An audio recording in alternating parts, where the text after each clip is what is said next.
Hello students, welcome to the biology class. Today we are going to start with our new chapter from the same unit, plant physiology, that is photosynthesis in higher plants. What is photosynthesis? Photosynthesis, as you must have learned in your junior classes, it is a main function of your green plants. So what is photosynthesis?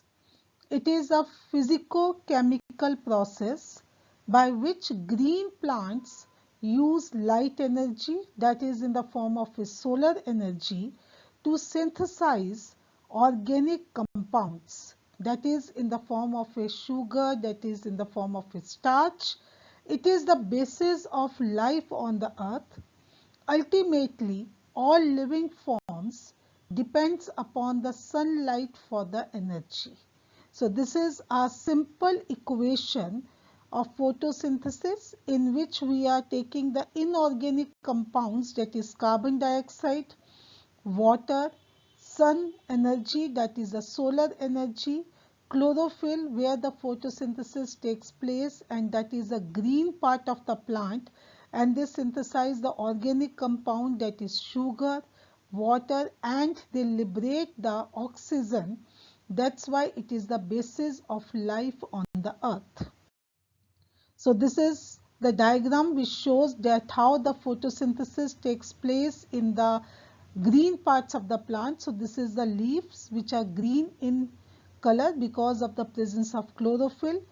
They utilize the light energy as a solar energy, carbon dioxide from the atmosphere, water from the soil, and by utilizing these four raw material, they synthesize the sugar in the leaves, that is the organic compound, and liberate the oxygen into the atmosphere, which is used for the respiration. The importance of the photosynthesis, the significance of photosynthesis. It is the primary source of all the food on the earth. It releases oxygen into the atmosphere, and it also helps in maintaining the ecological balance. So before we discuss about the mechanism of photosynthesis, we should first discuss some experiments related with the photosynthesis, and that will help us to understand more about the photosynthesis. The first experiment, that is the variegated leaf experiment, in which we should learn that the chlorophyll plays a very important role in photosynthesis. Means the chlorophyll is considered to be very important raw material. So with this we take the variegated leaf, means the leaves which is having a two shades. Some of them they are having a green area and somewhere they are having a yellow area. So that was exposed to the light. As usual, they are in the present in the sunlight, and when we test the leaf, that is the start test, as we know that the iodine that gives you the positive test with the starch, that is a blue black color. So when we put the iodine on the green part of the leaves, that gives a starch test positive, and where that is a yellow color is there, that starch test is negative. So this shows that photosynthesis means the synthesis of starch or the sugar is present only in the green plant. And why they are green? Because of the chlorophyll of the leaves in the presence of sunlight. So this yellow portion, they are having no chlorophyll. Green portion, they are having the chlorophyll. They are having the sunlight, water, CO2, means all the raw materials are present. Only then they can synthesize the food, that is in the form of a sugar, or you can say the starch. And starch gives a positive test, that is the blue black color, whereas the yellow color they gives a negative test because that area is not doing any photosynthesis. The next experiment is your half leaf experiment that shows that CO2 plays a very important role. So in this, a part of leaf is enclosed in the test tube containing the KOH soaked cotton which absorb the CO2. So that you can see that is a part of leaf is enclosed in the test tube containing the KOH, that is your, which soaked the cotton, or you can say which absorbed the CO2. The another half is exposed to the air, to the sunlight, and we place this setup in the light for some time. Then we take the leaf for the test of the starch. Exposed part that shows the positive test for the starch, whereas the part of the leaf which is being soaked in the KOH, they shows the negative test. Why? Because the CO2, chlorophyll, sunlight that is present in this exposed portion, but CO2 is not available to the soaked portion which is being present in the bottle. So this proved that the CO2 is required for the photosynthesis. The next experiment that is being done by the Joseph Priestley in 1917, and he performed the experiment to prove the role of air in the growth of the green plants. Means when the photosynthesis takes place, so which air is going to be exhaled out, being liberated out, and which air is being utilized by the plants. So here he performed the experiment, that is a bell jar, and in the bell jar they are having a mouse along with the burning candle, and both of them they get extinguished, they get, and the mouse that is going to be die out because they are not getting a sufficient amount of the air, they get suffocated. But when they place the mint plant, matlab any plant inside the bell jar, that candle remains burning, mouse remain alive, because the exchange of the gases takes place between the animal and the plants. So here he discovered the oxygen in 1774. So he performed the experiment to prove the role of air in the growth of green plants. He observed that the candle burning in the closed bell jar get extinguished, means burning बंद हो गया, वो बुझ गई. Similarly, a mouse suffocated in the closed jar and died. He concluded that the burning candle or the breathing animal damaged the air. But he placed a mint plant in the bell jar and he found that the mouse stayed alive, candle continued to burn. The hypothesis, that means the conclusion which is given by him, is that plant restored to the air whatever breathing animals and the burning candle removes. Means whatever the air coming out from the animal or from the candle, that is being utilized by the plants, and whatever the air is being released by the plant, that is utilized by the animal and the burning candle. So that is the oxygen which is being liberated by the plants, and CO2 is being utilized by the plant, and this is being hypothesized or proved by the scientist, that is Joseph Priestley. Next is experiment conducted by the Jan Egginghaus. He conducted the same experiment by placing it once in the dark and once in the sunlight. He showed that the sunlight is essential to the plant for purifying the air.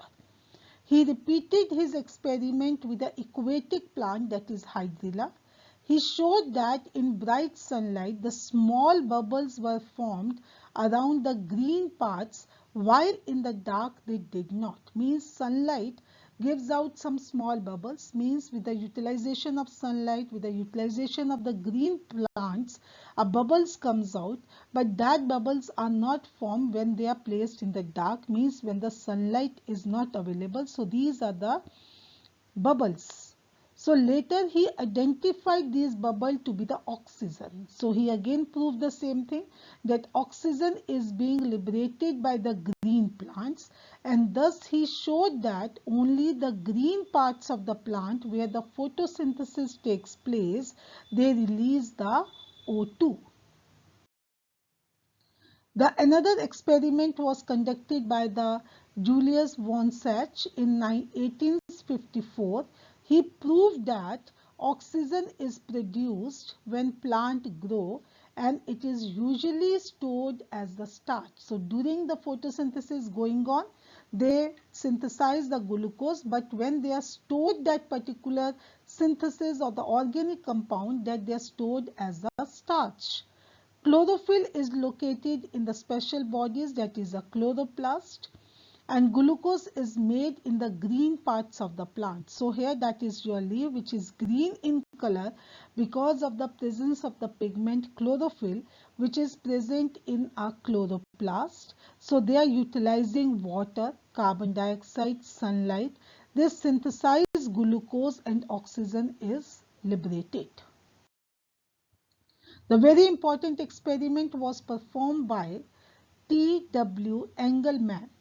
He split the light using the prism. So this is a prism, and he split the light using the prism into the spectral components, illuminated a green alga, that is Chalaedophora, placed in the suspension of aerobic bacteria. The bacteria were used to detect the site of O2 evolution. He observed that the bacteria accumulated mainly in the region of blue and red light of split spectrum. So it was first described the action spectrum, means whenever the light is being emitted, so whether that spectral, the maximum absorption or the action of the photosynthesis takes place at the blue and the red region of the photosynthesis. It resembles the absorption spectra of chlorophyll, that is A and B, that is chlorophyll A and chlorophyll B. So here you can see that is your algae, that is Spirogyra, green in color. So this is the splitting of the light. So maximum that takes place in the blue and the red light, that is known as the action spectrum, and they are green in color with the chlorophyll A and chlorophyll B.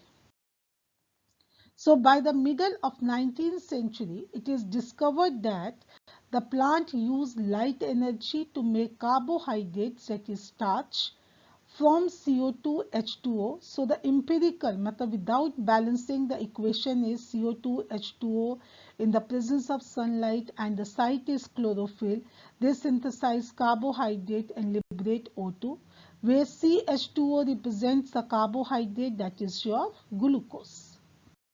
Next, and a very important experiment was conducted by Cornelis van Zyl. He is the microbiologist, conducted some studies in the purple and the green bacteria. So these are the purple and the green bacteria. He demonstrated that the photosynthesis is light dependent. So that is, without the light, no photosynthesis can take place, in which hydrogen from a suitable oxidable compound reduce CO2 carbohydrate. So he expressed H2A CO2. A is this one that is being released in CH2O and H2O. So what he wants to prove, usually what was the myth, that whatever the CO2 is being used by the plant, the same amount of O2 is being liberated out. But that was wrong. O2 is liberated from the H2O. So H2O is the source from where we get the oxygen. And CO2, it is being reduced to form your carbohydrate. And that was proved, or that was demonstrated by the Van Zyl experiment. That is, the H2O, that is the source of your oxygen, and CO2 is reduced to form the carbohydrate. So he again proved experimentally that in the plant, H2O is the hydrogen donor and is oxidized to O2. So the source of oxygen is water. Purple and the green sulfur bacteria, they use H2S instead of H2O. And hydrogen donor is there, but there is no oxygen, there is sulfur. So the oxidation product is sulfur or sulfate, and no O2 is produced. Thus he inferred or conclude that O2 evolved by the green plants, that comes from H2O, not from CO2. This was later proved by using the radioisotopic techniques, and therefore overall correct equation for the photosynthesis is 6 CO2 plus 12 H2O in the presence of sunlight gives the sugar, and that sugar is with the reduction of CO2, and this oxygen is being reduced or oxidized by H2O. So the raw material, or you can say the source of O2 is H2O, and the source of CO2 that forms your carbohydrate. So these are the various experiments by which we came to know more about the photosynthesis, that oxygen is being liberated out, CO2 is being utilized by the plant, CO2 is reduced to form the carbohydrate, hydrogen, that is the splitting of the water, takes place to give you the hydrogen and the oxygens. So with this, now in our next lesson, we will discuss the site of photosynthesis, means where the photosynthesis takes place, and what are the various steps of the photosynthesis which we discuss in a linear equation. Till then, stay home, stay happy. Thank you and have a nice day.